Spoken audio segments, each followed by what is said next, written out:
విదేశాల్లో చదవాలనుకుంటున్నారా? అయితే విదేశ్ కన్సల్ట్ ని సంప్రదించండి. చూస్తారంటే గాజుల లక్ష్మీ నరసింహ చెట్టి గారి పేరున్నారో లేదో తెలియదు. ఆయన బలిజుగులానికి చెందిన వ్యక్తి.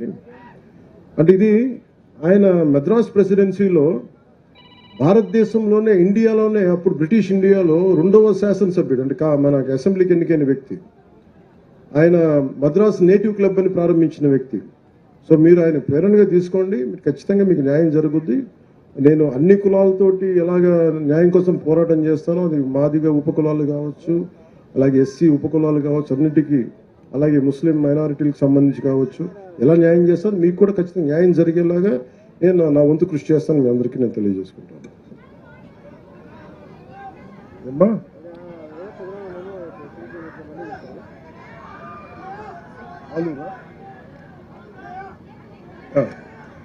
అలాగే మొన్న అసెంబ్లీలో కూడా ముఖ్యంగా ప్రత్యేకించి ఆలూరు వస్తాం, ఖచ్చితంగా ఆలూరు వస్తాం. బుడగ జంగాల మన ఎస్టీలో ఎవరు సార్? మన బుడగ జంగాల ఇది మన మీరేనా? ఓకే. ఇది అంటే చాలా బాధ అనిపించింది మీ సమస్య వింటా ఉంటే. ఇది నేను క్యాబినెట్లో కూడా మాట్లాడాను. ఇది క్యాబినెట్లో కూడా మాట్లాడి ముఖ్యమంత్రి గారితో చెప్పాను. బుడగ జంగాలకి స్వాతంత్రం బ్రిటిష్ ప్రెసిడెన్సీలో ఉండి విడిపోయిన తర్వాత వారికి తెలంగాణలకు రికగ్నిషన్ ఉంది, కానీ ఆంధ్రాలో మన ప్రాంతాల్లో లేకపోయేటప్పటికి ప్రత్యేకించి కుల సర్టిఫికేట్ కూడా లేదు. ఏ కులానికి చెందిన వారో కూడా తెలియని పరిస్థితిలో ఉంటుంది. ప్రత్యేకించి మన అసెంబ్లీలో కూడా నేను ప్రస్తావించాను. ఖచ్చితంగా బుడగ జంగాల సోదరులందరికీ మీకు న్యాయం జరిగేలాగా మీరు ఏదైతే కోరుకుంటున్నారో దాన్ని మిగతా వర్గాల వారికి ఇబ్బంది లేకుండా బుడగ జంగాలకి మేము న్యాయం చేస్తాం, ఖచ్చితంగా చేస్తాం.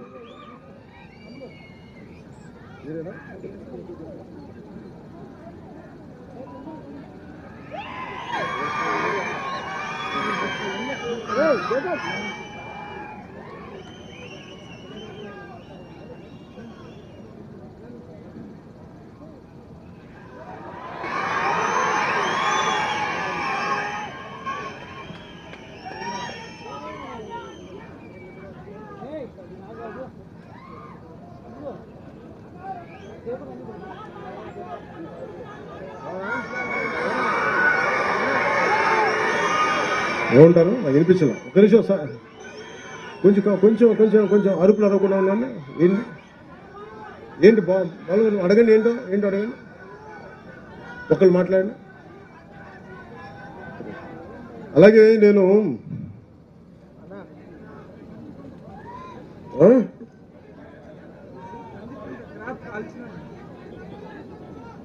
కంది పంట కాల్చినారా?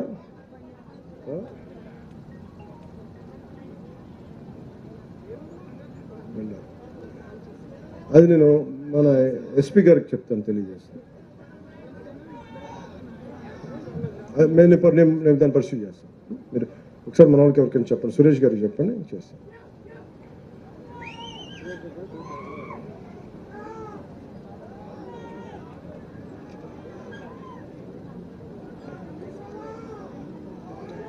ఆఖరి మాటలు చెప్పి నేను సభను ముగిస్తాను. అంటే ఎమ్మెల్యే గారు చెప్పినట్టు, ఇందాక నందికొట్కూరు ఎమ్మెల్యే గారు చెప్పినట్టుగా ఇక్కడ వేదిక పైన అందరికీ కూడా ఆ కొణిదేల గ్రామంతో చాలా కనెక్ట్ అయింది. ఒకసప్పుడు నేను దాన్ని దత్తత తీసుకుంటానని చెప్పాను. నేను వస్తా, ఖచ్చితంగా నేను అక్కడ ఏం అవసరమైతే నా ట్రస్ట్ ద్వారా నిధులు మీకు ఒక 50 లక్షల రూపాయలు పనులు నేను చేసి పెడతాను. అలా కాకుండా మిగతా పథకాల ద్వారా ఏవైతే ఉన్నాయో అది కూడా నేను ఉన్నతాధికారులతో మాట్లాడి మీకు ఏమైతే అవసరమో మనకి కొణిదల గ్రామాలు, నాకు అలా చెప్పి అది ఒకటి ప్రత్యేకమైన కాదు, మన గ్రామాలన్నీ ప్రతిదీ పేరున నాకు చాలా చాలా ఇష్టం, నాకు అన్ని గౌరవిస్తాను. ప్రత్యేకించి ఆ రోజు అడిగారు కాబట్టి నాకు దాని మీద గౌరవంతో కొణిదల గ్రామానికి నేను వచ్చి నేను మీకు ఏమేమి కళ్ళు కావాలో గౌరవ శాసనసభ్యులు కూడా తెలియజేసి నేను ఆ పనులు చేసి నేను ఇప్పుడు ఆలూరుకి ఎలా వస్తానో ఒక రోజున, అలాగే కొణిదల గ్రామానికి కూడా వస్తాను. మన నియోజకవర్గం, మన కర్నూలు, ఉమ్మడి కర్నూలు జిల్లా కావచ్చు, అన్నీ కూడా ప్రత్యేకించి నేను పర్యటించి ఏ సంస్థ రాబోయే కాలంలో పర్యటించి ప్రతి నియోజకవర్గం పర్యటిస్తాను. మీ దగ్గర నుంచి నేను మొన్న కూడా చెప్పాను, ఒక 2 నెలల క్రితం నేను ప్రతి జిల్లా పర్యటించాలనుకుంటా ఉన్నాను, క్యాంప్ అక్కడే పెట్టుకుంటాను. ఇట్లాంటి నా కోరిక ఏంటంటే ఇలాంటి చోట ఇలాంటి క్యాంప్ ఒకటి పెట్టి ఇలా ఒక టెంట్ వేసి నేను ఇక్కడే రాత్రుల పూట ఇక్కడే పడుకోని టెంట్లో ప్రతి జిల్లాలో 26 జిల్లాల కనీసం 2-3 రోజులు పర్యటన ఉండేలాగా మన సమస్యల్ని ఏవైతే ఉన్నాయో సాధ్యమైనంత మేరకు పరిష్కరించి సాధ్యం కానివి ఎలా పరిష్కరించే దిశగా అడుగులు వేస్తామని తెలియజేసుకుని నాకు అవకాశం ఇచ్చిన మీ అందరికీ, గౌరవ ముఖ్యమంత్రి గారికి, గౌరవ శాసనసభ్యులకి, గౌరవ పార్లమెంట్ సభ్యులందరికీ పేరు పేరున ధన్యవాదాలు తెలుపుకుంటూ సెలవు తీసుకున్నాను. జై ఆంధ్ర, జై హింద్. సుమన్ టీవీలో మీ పర్సనల్ అండ్ బిజినెస్ ప్రమోషన్స్ కోసం కింది నెంబర్కి కాంటాక్ట్ చేయండి.